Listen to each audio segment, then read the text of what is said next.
Alhamdulillah, kita berjumpa kembali di malam ini, melanjutkan pertemuan ta'lim kita.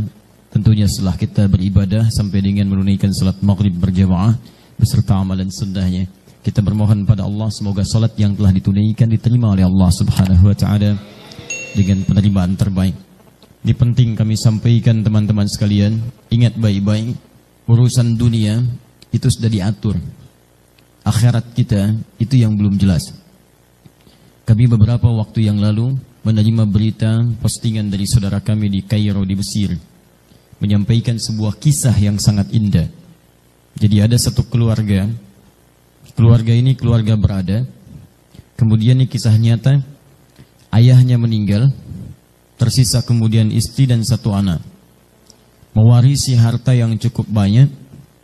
Tiba-tiba kemudian datang pamannya mengatakan, biar saya kelola harta ini sehingga nanti hasilnya bisa menghidupi anak dan keluarga ini. Maka dengan penuh kepercayaan diserahkan hartanya, diundang notaris kemudian untuk menyaksikan, dicatat skala legal dokumennya, didokumentasikan. Begitu diserahkan, rupanya hartanya kemudian dibawa lari oleh pamannya sampai ke Amerika. Digunakan sebagai modal, sukses bisnisnya, kaya dia, punya perusahaan yang kemudian berkembang, cabangnya di mana-mana sampai kaya dan menikah kemudian dengan gadis Amerika. Ini kisah nyata. Lahir anak-anaknya, sampai ia kemudian pulang ke tempat asalnya, bahkan membuka cabang dari perusahaannya. Yang paling miris, ibu dan anak tadi, anak yang berkembang yatim ini, kemudian tergadaikan hartanya oleh pamannya. Nyata kisah ini. Tiba-tiba ingin melamar pekerjaan di tempat pekerjaan pamannya, datang ke rumahnya sampai diusir oleh pamannya. Kamu jangan ada di sini, pergi dari sini. Baik. Apa yang terjadi? Setelah kemudian ia siapkan tempat tinggal yang cukup mewah, ia akan bawa keluarganya dari Amerika, istrinya dan anak-anaknya kemudian untuk datang ke tempat ia kemudian di situ telah bangunkan satu rumah yang sangat indah. 15 tahun berlalu dari peristiwa diambilnya harta itu, telah berkembang selama 15 tahun.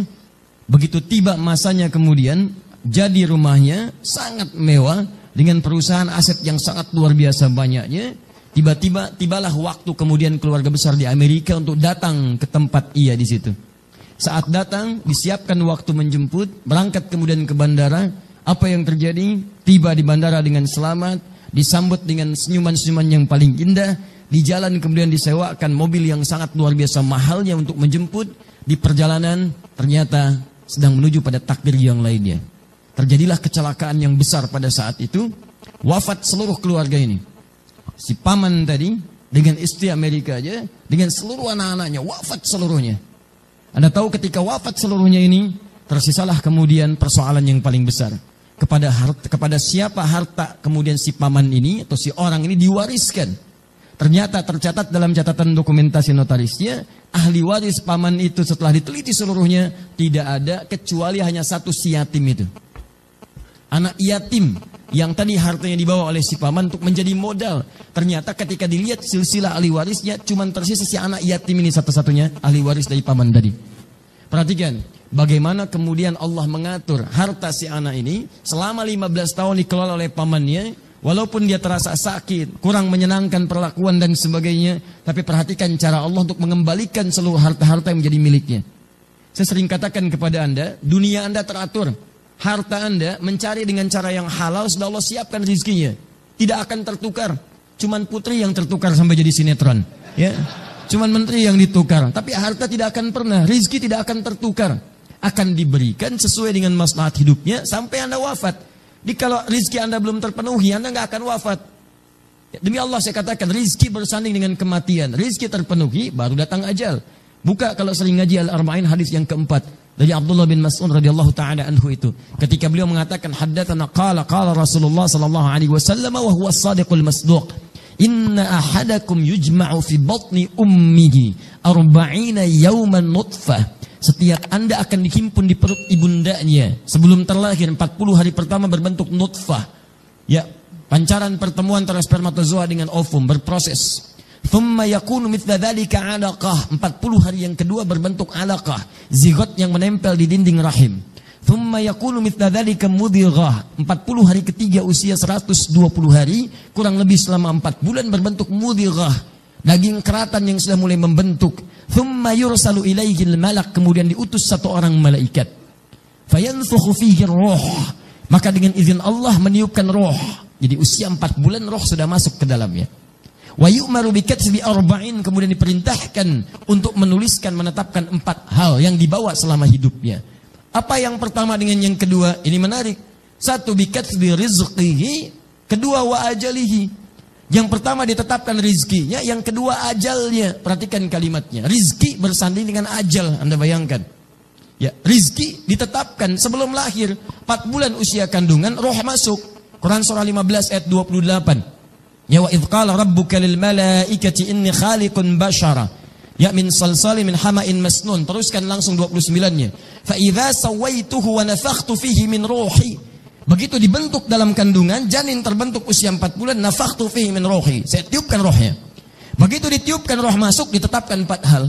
Pertama adalah rizkinya. Rizki ditetapkan. Rizki, Masya Allah. Tuh.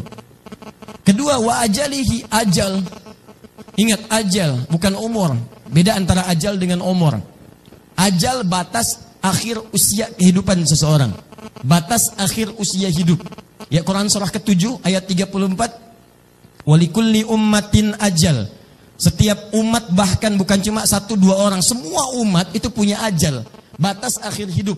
Ada yang 60 tahun, ya, ada yang 100 tahun, ada yang 150 tahun, ada yang 6 tahun, ada yang 6 bulan, dituliskan.